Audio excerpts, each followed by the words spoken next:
Salmos 1, versículo 2, parte B do versículo diz assim: Antes o seu prazer está na lei do Senhor, e na sua lei medita de dia e de noite. Hoje nós vamos tratar a temática desenvolvendo a fé, absorvendo a palavra. Essa é mais uma ministração da temática acerca de fé. Nós temos alguns propósitos com essa ministração hoje. Que pelo menos não, que todos possam compreender um detalhe muito importante.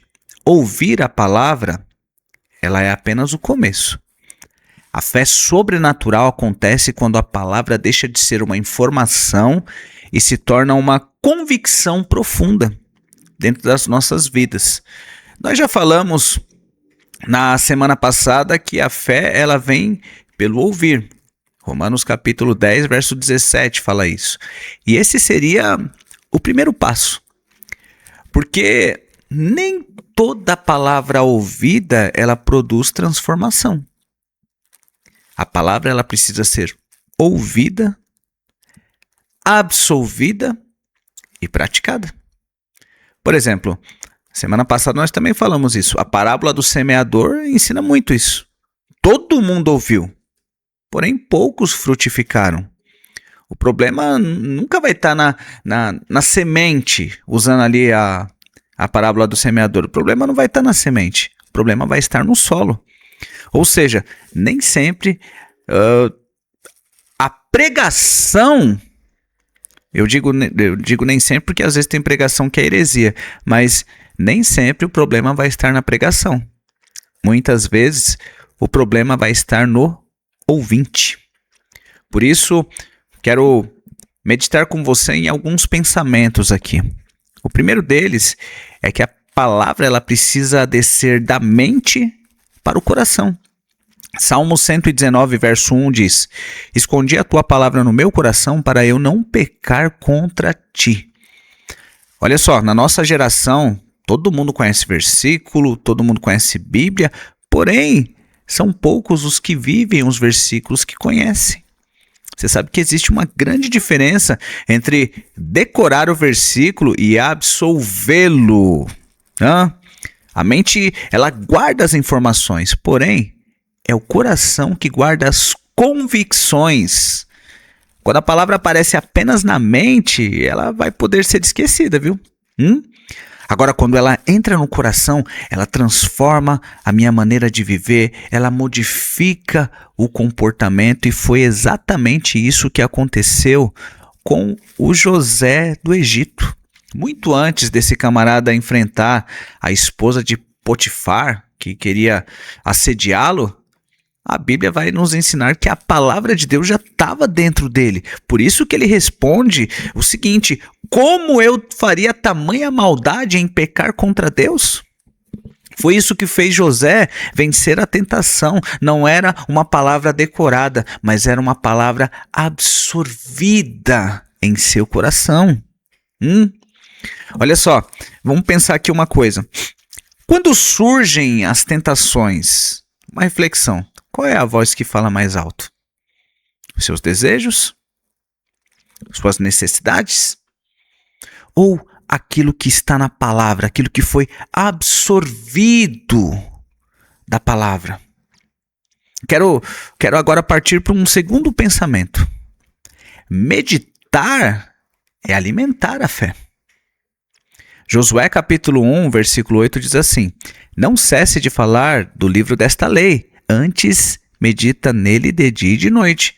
Foram as orientações, as primeiras orientações que Deus deu para Josué quando este assume o lugar de Moisés. Observe que a palavra hebraica para meditar, ela possui uma ideia ali de repetir, ruminar, refletir constantemente. E olha só, eu não estou falando sobre ler várias vezes. Não é isso. Meditar é permitir que Deus converse conosco através da leitura. É fazer perguntas sobre aquilo que você está lendo. É tirar lições. É tirar reflexões. É colocar aplicações para aquilo que você está lendo na palavra de Deus. Isso é absorver. É deixar que a palavra confronte a nossa vida.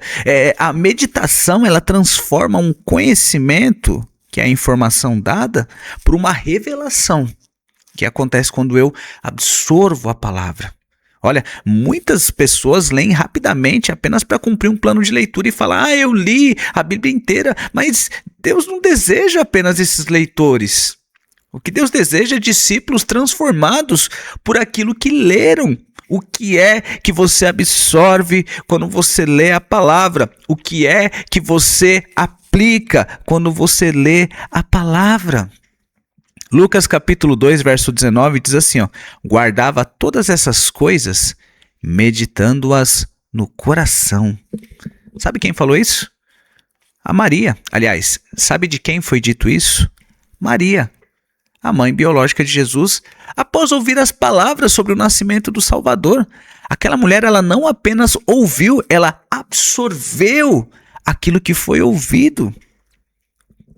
Você lê a palavra de Deus para terminar capítulos? É assim que você lê? Ou para permitir que Deus transforme a sua vida? Quero que você pense sobre isso. Aliás, uma terceira reflexão nessa nossa temática é a seguinte: a palavra renova a mente e muda a maneira de viver. Romanos capítulo 12, verso 2, Paulo diz, e não vos conformeis com este século, mas sede transformados pela renovação da vossa mente. A nossa vida sempre vai seguir os nossos pensamentos. E aí tem um detalhe, quem pensa como o mundo, não tem como não viver como o mundo. Agora, quem pensa segundo o que diz Deus, certamente vai seguir, vai ser um seguidor do Senhor. E é por isso, queridos, que Satanás luta tanto pela nossa mente. A primeira batalha espiritual que nós vivemos, ela acontece nos nossos pensamentos.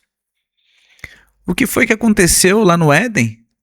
Satanás lançou dúvidas sobre Eva. Ele chegou e falou para ela, você não vai morrer não.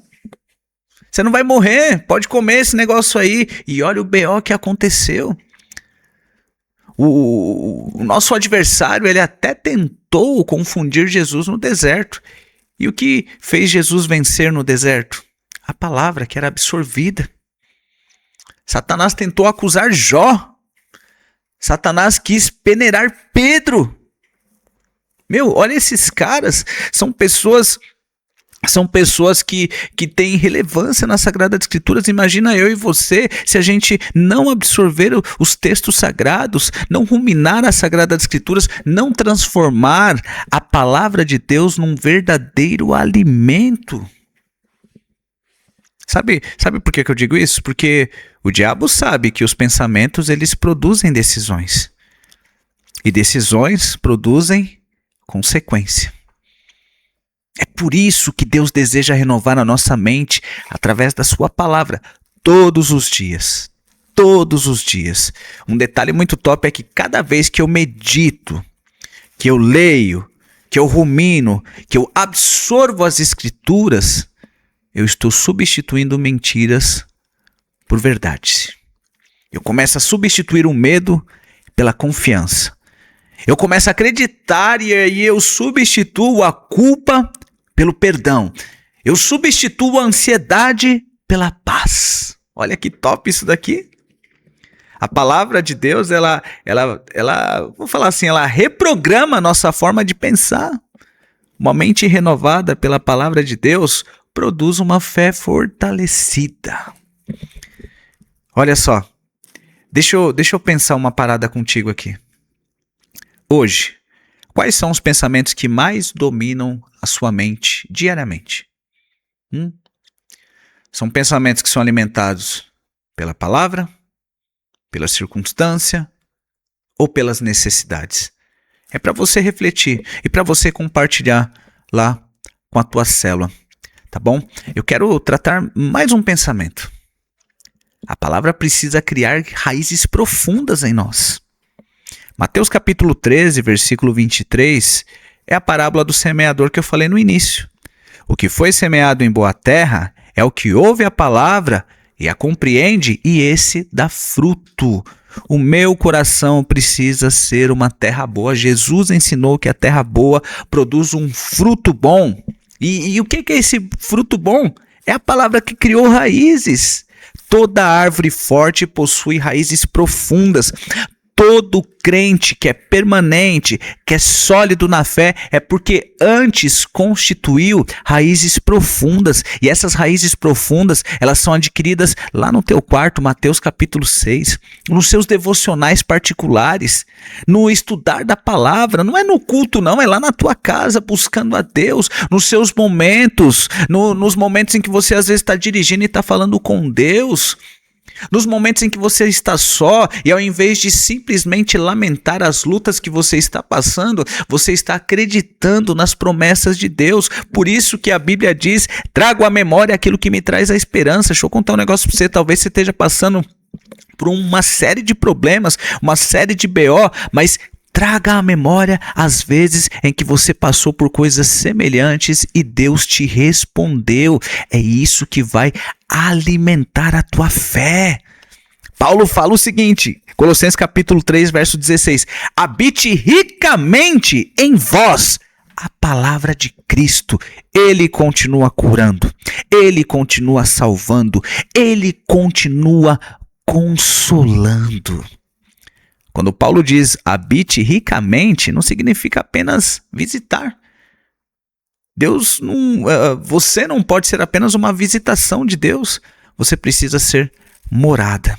Deus precisa permanecer. Deus precisa governar na sua vida. Eu tenho mais uma reflexão fofinha aqui para nós aqui. A palavra apenas visita os seus pensamentos durante o culto? Ou ela habita em você depois que você sai do culto? Essa ficou fofinha, não é verdade? Hein? Quero concluir. A fé, ela não cresce, não existe em nós apenas porque nós ouvimos mensagens. A fé, ela cresce porque nós permitimos que a palavra transforma quem nós somos. A palavra, ela precisa deixar de ser apenas um conteúdo teológico, dominical ou da quinta-feira. Ela tem que se tornar um alimento diário, tá bom? Cristãos fortes não são aqueles que apenas sabem muitos versículos. Cristãos fortes são aqueles que são moldados por esses versículos que são meditados, ainda que seja apenas um versículo por dia, que seja ele a sua maior fonte de alimentação. Quem absorve a palavra tem uma fé duradoura, profunda e resistente.